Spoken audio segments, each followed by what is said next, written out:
الحمد للہ وکفا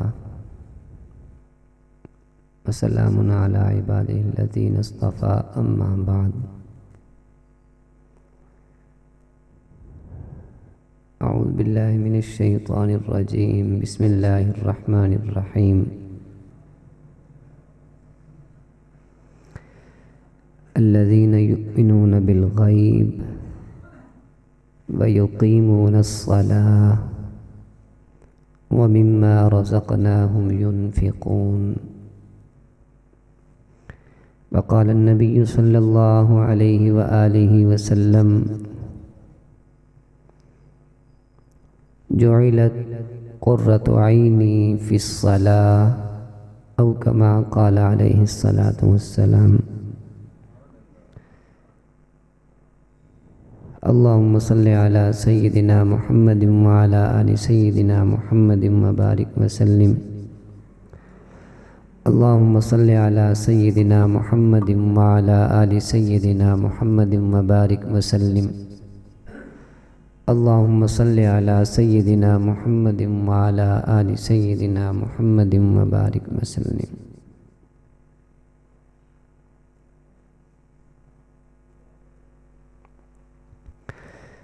اللہ رب العزت نے ہمیں جو زندگی گزارنے کا دستور عطا فرمایا ہے اسے دین اسلام کہتے ہیں۔ دین اسلام کسی ایک چیز کا نام نہیں ہے بلکہ مختلف احکامات ہیں جن کا مرکب دین اسلام ہے۔ یعنی دین اسلام کو اگر ہم کھول کر کے دیکھنا چاہیں، دین اسلام کی تفصیل پڑھنا چاہیں تو اس کے اندر مختلف احکامات الہیہ موجود ہیں جن میں سر فہرست اعتقادات ہیں، پھر عبادات ہیں، معاملات ہیں، معاشرت ہے، آداب اور اخلاق ہیں، حدود وغیرہ۔ تاہم ان ساری چیزوں میں جو سب سے زیادہ اہمیت کی حامل چیز ہے یا حکم الہی ہے وہ ہے عقیدے کا ٹھیک ہونا، عقیدے کا درست ہونا۔ یاد رکھیں کوئی انسان جتنے بھی نیک اعمال کر لے اگر اس کا عقیدہ درست نہ ہوا تو اس کے نیک اعمال کا اللہ کے ہاں اسے کوئی اجر نہیں ملے گا۔ اور اگر ایک انسان عقیدہ درست رکھتا ہے مگر نیک اعمال تھوڑے ہی کیوں نہ کرتا ہو، اللہ رب العزت کے ہاں اس کے لیے بہت بڑا اجر و ثواب رکھا گیا ہے۔ ایک دفعہ حضرت داؤد علیہ السلام نے اللہ سے عرض کی، یا اللہ وہ جو میزان کا ترازو ہے مجھے اس کی زیارت کروا دیجئے۔ تو اللہ تعالیٰ نے جب وہ پردہ اٹھایا تو کیا دیکھتے ہیں کہ ترازو کا ایک پلڑا مشرق میں ہے دوسرا مغرب میں ہے۔ جب اتنے بڑے پلڑے دیکھے تو بے ہوش ہو کر کے گر گئے۔ فلما رآہ غشی علیہ، بے ہوش ہو کر کے گر گئے۔ جب ہوش آئی تو اللہ تعالیٰ سے عرض کیا، اللہ جی یہ اتنے بڑے بڑے پلڑے ہیں تو کون ایسا بندہ ہوگا کہ جو اتنے نیک اعمال کرے گا اور ان ترازوؤں کو بھر سکے گا؟ تو اللہ رب العزت نے فرمایا، اے داؤد انی اذا رضیت بعبد ملأتہ بتمرۃ واحدہ، کہ جب میں کسی آدمی سے راضی ہو جاتا ہوں تو کھجور کے ایک دانے کے بدلے اس ترازو کو بھر دیتا ہوں۔ لیکن یہ اس وقت ہے جب انسان کا عقیدہ صحیح اور درست ہو، اور اگر عقیدہ کمزور ہے، درست نہیں ہے، تو اللہ تعالیٰ نے قرآن میں بھی فرمایا اجعلتم سقایۃ الحاج وعمارۃ المسجد الحرام کمن آمن باللہ والیوم الآخر۔ کوئی بندہ بے شک بیت اللہ شریف ہی کیوں تعمیر نہ کروا دے، اگر اس کا عقیدہ درست نہیں ہے تو اللہ کے ہاں رتی برابر بھی اس کے لیے اجر و ثواب نہیں ہے۔ اس کے لیے بخاری شریف کی ایک مشہور حدیث مبارک آپ سب نے سن رکھی ہوگی۔ ایک فاحشہ عورت، بد کردار عورت جب کہیں سفر پہ جا رہی تھی تو رستے میں ایک چھوٹا سا کتیا کا بچہ تھا جو پیاس کی وجہ سے پریشان تھا، اور کنویں کے پاس وہ جو گیلی مٹی ہوتی ہے اس کو چاٹ رہا تھا، اپنی پیاس بجھانے کی کوشش کر رہا تھا۔ تو اس فاحشہ عورت نے اس چھوٹے سے کتیا کے بچے کو پانی پلایا۔ اللہ تعالیٰ کو اس کا وہ عمل اتنا پسند آیا کہ جو جہنم میں جانے والی فاحشہ عورت تھی اسے جنت میں جانے کا ٹکٹ عطا فرما دیا، بجائے جہنم کے جنت کا فیصلہ فرما دیا۔ علماء نے لکھا ہے یہ اس وجہ سے ہوا کیونکہ اس کا عقیدہ درست تھا، اور اگر عقیدہ درست نہیں ہے تو بیت اللہ شریف کی تعمیر میں مشرکین مکہ نے اپنا مال بھی لگایا تھا، وقت بھی لگایا تھا، کوشش بھی کی تھی، لیکن اللہ نے فرمایا ان کے اس نیک عمل کا میرے ہاں کوئی اجر و بدلہ موجود نہیں۔ تو سب سے پہلی چیز دین اسلام کے احکامات میں کیا ہے؟ اعتقادات، یعنی انسان کا عقیدہ درست ہونا چاہیے۔ اعتقادات کے بعد جو اگلی اور سب سے اہم چیز ہے یا جو ایک سیکشن آتا ہے اس کو عبادات کہتے ہیں۔ عبادات، اور عبادات میں جو سب سے اہم اور سب سے زیادہ اہمیت کی حامل چیز اور حکم ہے اس کو نماز کہتے ہیں، اس کو نماز کہتے ہیں۔ اور یہی جو میں نے آپ کے سامنے آیت مبارکہ تلاوت کی، آپ اندازہ کر سکتے ہیں کہ اللہ تعالیٰ نے پہلے ایمان کی بات فرمائی ہے اور ایمان کے بعد متصل نماز کی بات فرمایا ھدی للمتقین، متقین لوگوں کے لیے، اللہ سے ڈرنے والوں کے لیے قرآن ہدایت کی کتاب ہے۔ اب متقین کون ہیں؟ فرمایا الذین یؤمنون بالغیب، جو بن دیکھے ایمان رکھتے ہیں، عقیدہ، ویقیمون الصلاۃ، اور نماز کو قائم کرتے ہیں۔ اور کئی ایک احادیث مبارکہ میں حضور پاک علیہ السلام نے بھی ایمان کے متصل بعد نماز کا تذکرہ فرمایا ہے۔ ایک صحابی حاضر ہوئے، آ کر کے عرض کیا یا رسول اللہ ای الاعمال احب الی اللہ، اللہ کے ہاں نیک اعمال میں سب سے زیادہ محبوب عمل کون سا ہے؟ تو فرمایا الایمان باللہ، اللہ کے اوپر ایمان قائم رکھنا۔ تو انہوں نے عرض کیا ثم ایون، حضور اس کے بعد کون سا عمل محبوب ترین ہے؟ تو حضور پاک نے فرمایا الصلاۃ علی وقتہا، نماز کو اس کے وقت پر ادا کرنا۔ ایمان کے بعد متصل نماز کا تذکرہ فرمایا۔ میرے معزز سامعین کرام، غور کیجئے گا، شریعت مطہرہ کے جتنے بھی احکامات ہیں، جیسے حج ہے، جیسے زکوٰۃ ہے، جیسے روزہ ہے، تو ان کے بارے میں کسی خاص اعلان کرنے کا حکم نہیں دیا گیا۔ کیا مطلب؟ یعنی اگر کسی کے اوپر حج فرض ہو گیا تو اس کا اعلان نہیں کیا جاتا مسجد میں آ کر کے یا کہیں سے پکر پر کہ جی فلاں کے اوپر حج فرض ہو گیا ہے تو اس کو حج ادا کرنا چاہیے۔ جس پر فرض ہو گیا زیادہ سے زیادہ اس کو بتایا جا سکتا ہے کہ بھائی آپ پر اللہ کا حکم لاگو ہو چکا ہے، آپ ادا کر لیں۔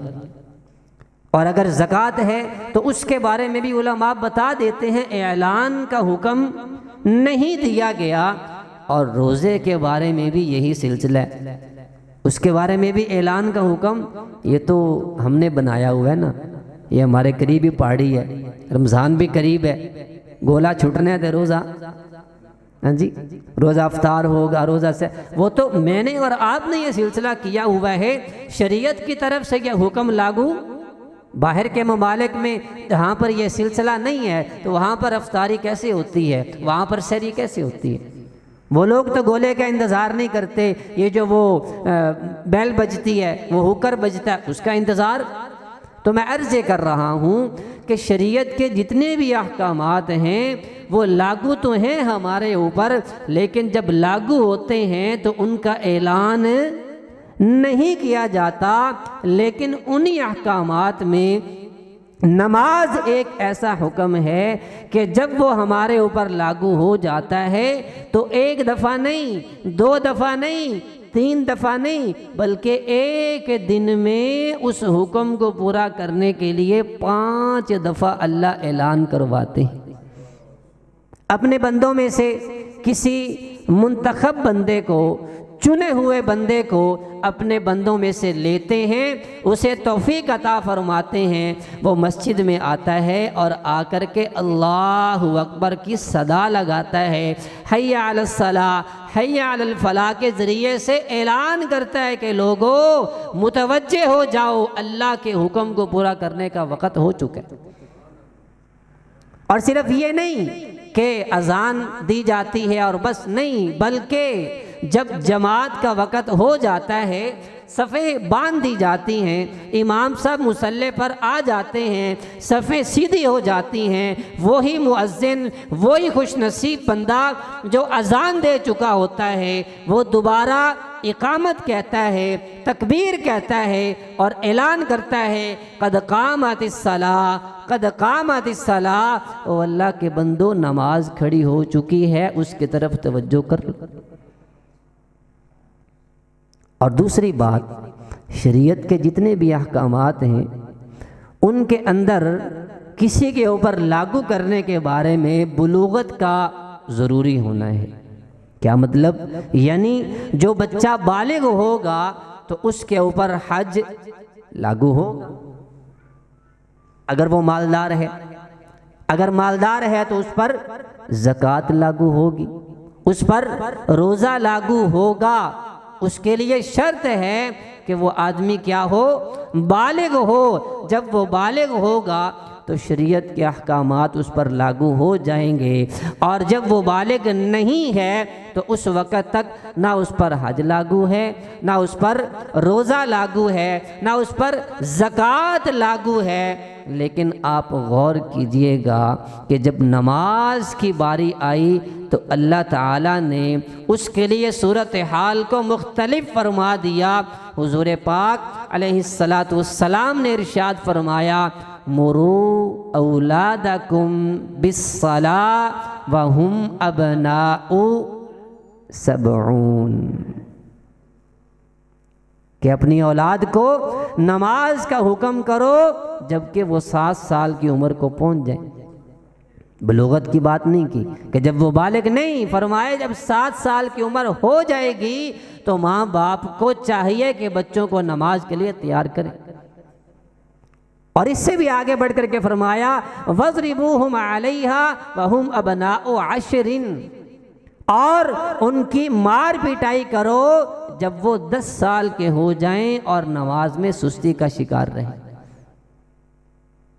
تو نماز کے بارے میں بلوغت بھی شرط نہیں ہے، بلکہ اس کے لیے اعلان دن میں 5 دفعہ، جماعت ہو تو جماعت کے وقت 5 دفعہ، بلکہ بچہ 7 سال کا ہو تو اسے کہنا چاہیے، 10 سال کا ہو تو اس پر مار پٹائی بھی کی جا سکتی ہے۔ بلکہ ایک قدم اس سے آگے چلیں کہ جب بچہ پیدا ہوتا ہے تو اس کے دائیں کان میں اذان دی جاتی ہے، بائیں کان میں اقامت کہی جاتی ہے۔ تو کئی حضرات تو فرماتے ہیں، وہ بات اپنی جگہ درست ہے، کہ یہ اس لیے سلسلہ کیا جاتا ہے تاکہ آنے والے بچے کو اللہ کا نام سنا دیا جائے۔ یہ بھی اچھی بات ہے، لیکن وہ کام تو ایسے بھی پورا ہو سکتا ہے کہ بچے کے کان میں کہہ دیا جائے اللہ اللہ اللہ، اللہ کا نام تو پہنچ گیا، لیکن یہ سلسلہ کیوں کیا جاتا ہے؟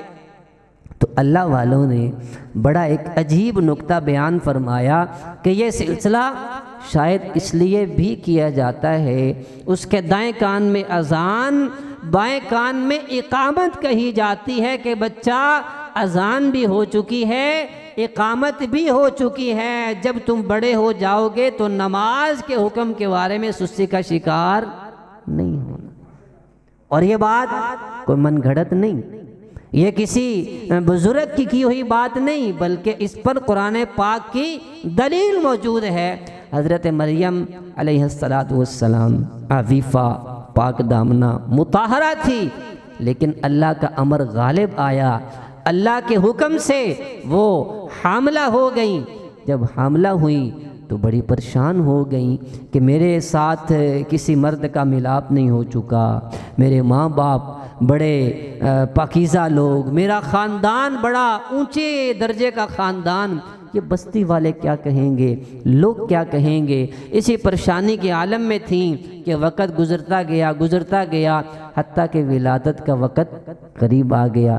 اپنے گھر سے دور جنگل میں چلی گئیں، بڑی پریشانی کے عالم میں تھیں کہ اللہ کا حکم پورا ہوا اور حضرت عیسیٰ علیہ السلام کی ولادت ہو گئی۔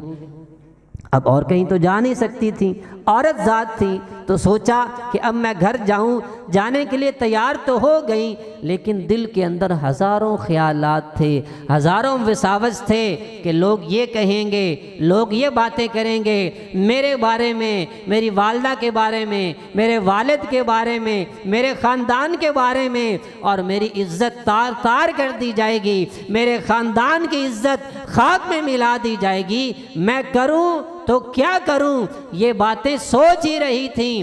جب بستی کے قریب پہنچیں تو اپنے رب کے ساتھ راز و نیاز کی باتیں کی، تو اللہ تعالیٰ نے الہام فرمایا کہ جب بستی والے پوچھیں تو آپ نے بچے کی طرف اشارہ کر دینا ہے، آگے میں جانوں، میرا کام جانے۔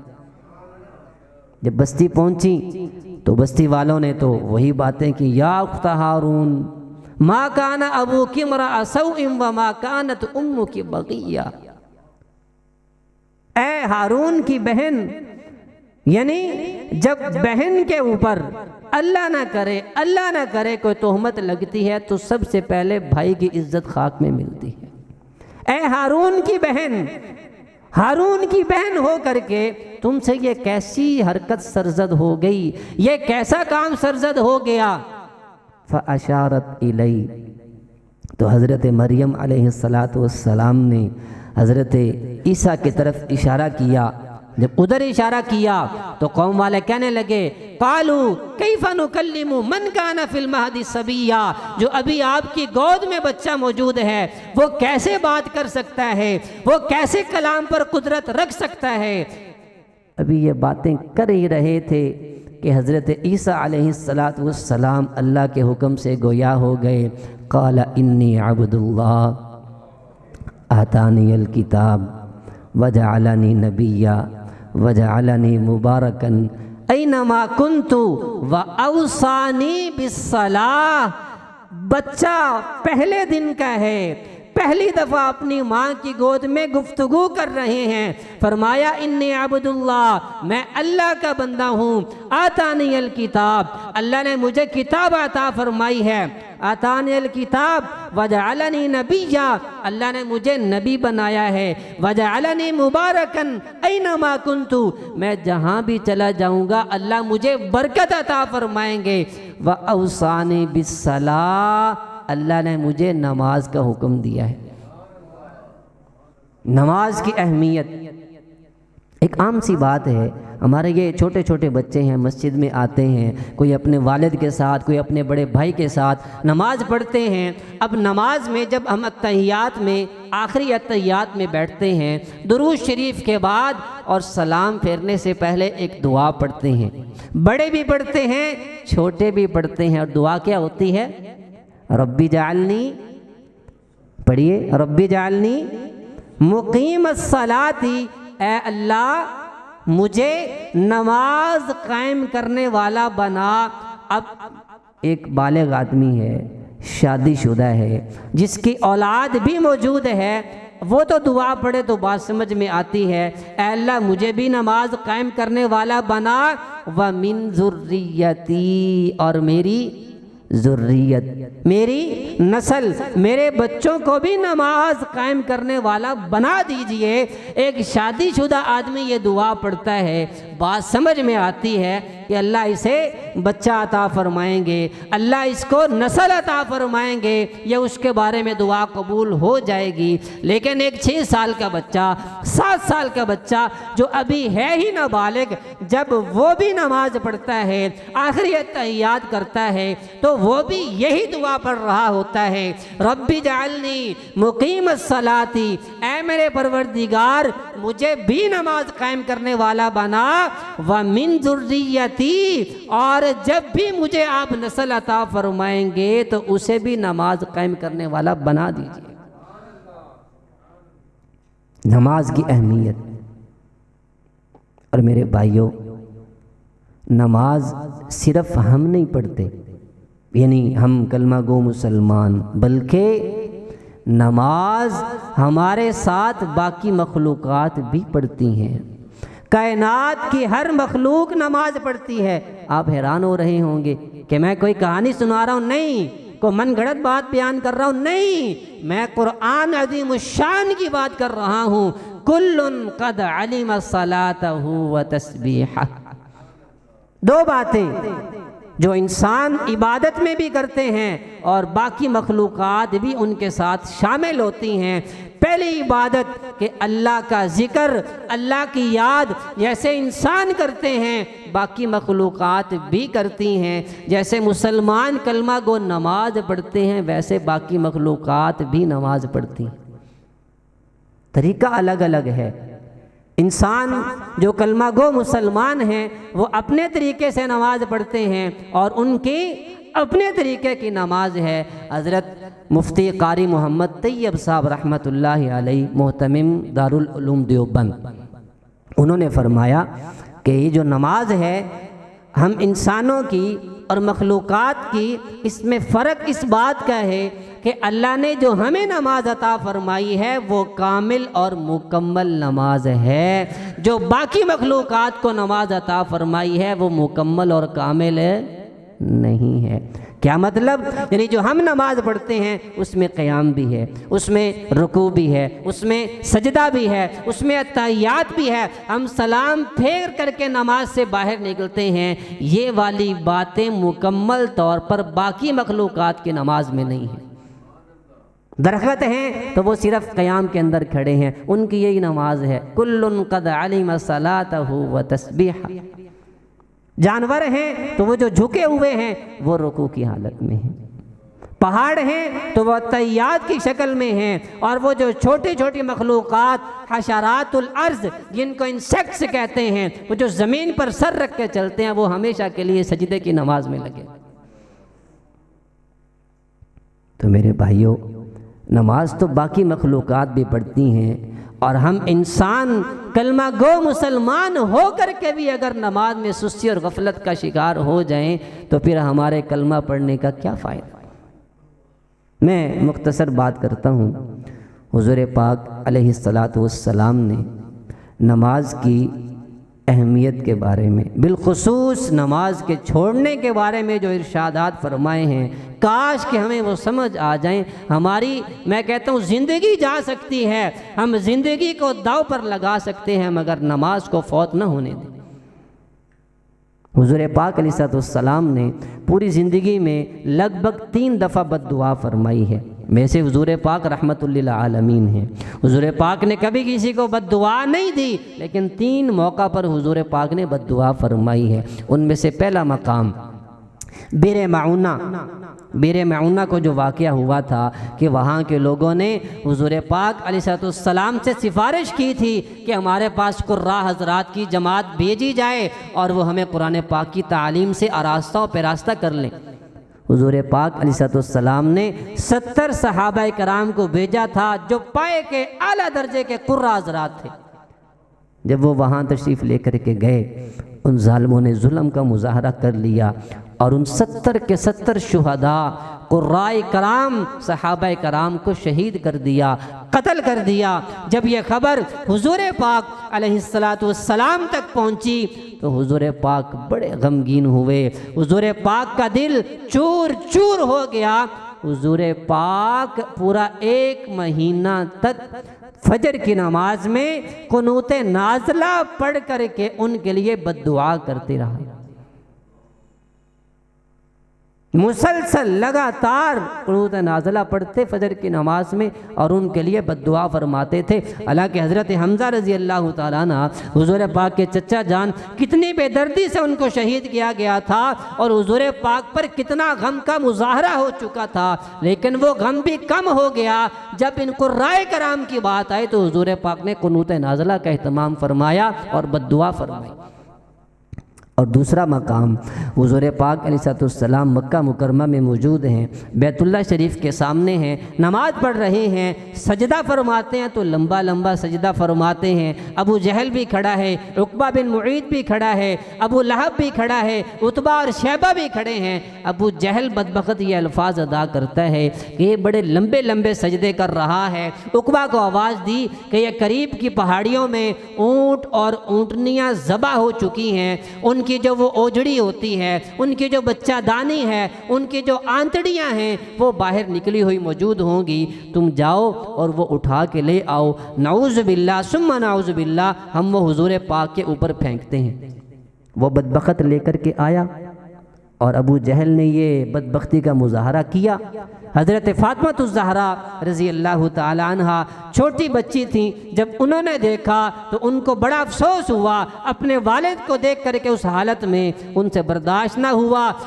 حالانکہ اتنی ہمت بھی نہیں تھی، اتنی طاقت بھی نہیں تھی، لیکن کوشش کرتی رہیں اور حضور پاک علیہ السلام نے ہمت فرما کر کے وہ جو اوجڑیاں تھیں، وہ جو انتڑیاں تھیں اپنے آپ سے ہٹائیں اور حضور پاک علیہ السلام نے آسمان کی طرف اپنا مبارک چہرہ اٹھایا اور ان کے لیے بد دعا فرمائی، یا اللہ ابو جہل کی پکڑ فرما، یا اللہ عقبہ کی پکڑ فرما، یا اللہ عتبہ کی پکڑ فرما، یا اللہ شیبہ کی پکڑ فرما، ان ظالموں نے میری نماز خراب کر دی۔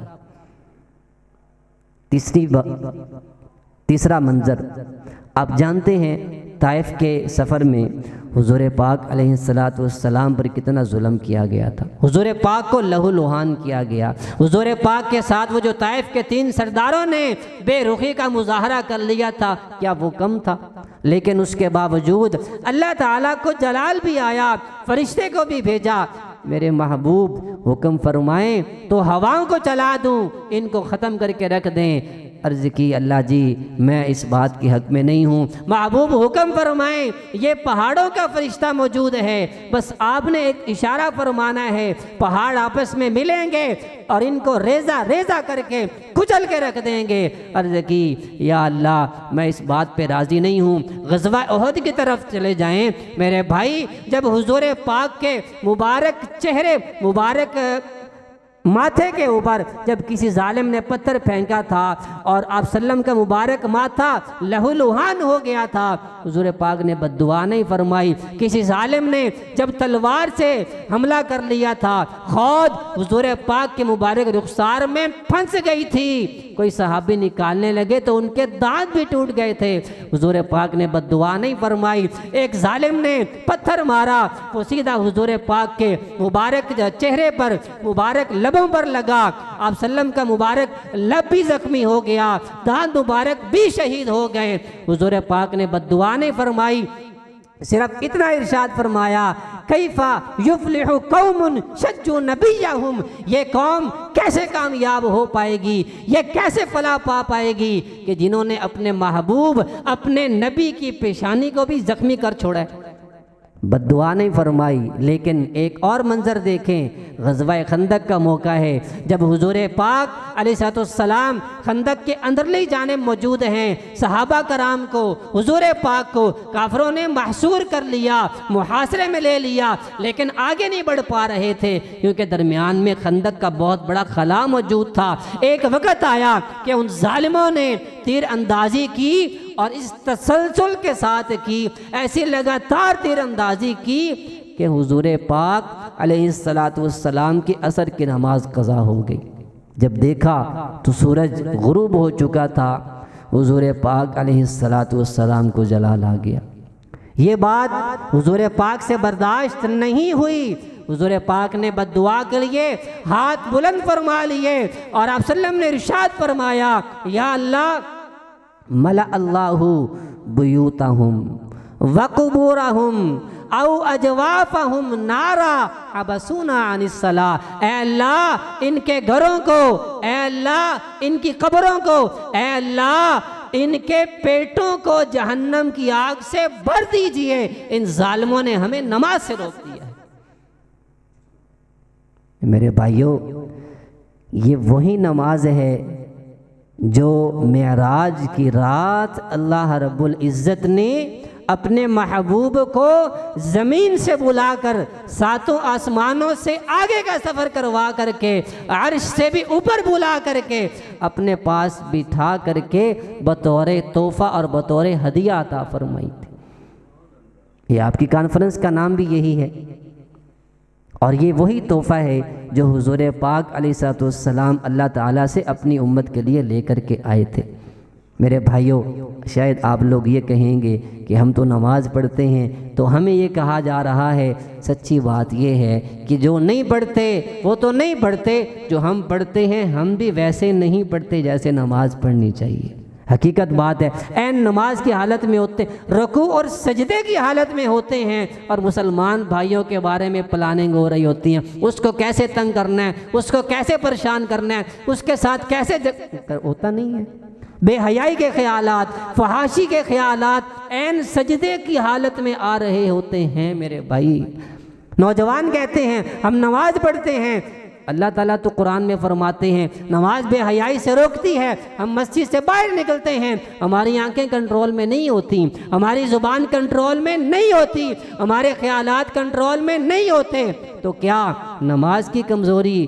میرے بھائیوں، ہمارے پڑھنے کی کمزوری ہے۔ نماز کا وہی اثر ہے، نماز بے حیائی سے روکتی ہے، نماز غلط کاموں سے روکتی ہے، لیکن نماز تو وہ نماز ہو جسے نماز کہتے ہیں۔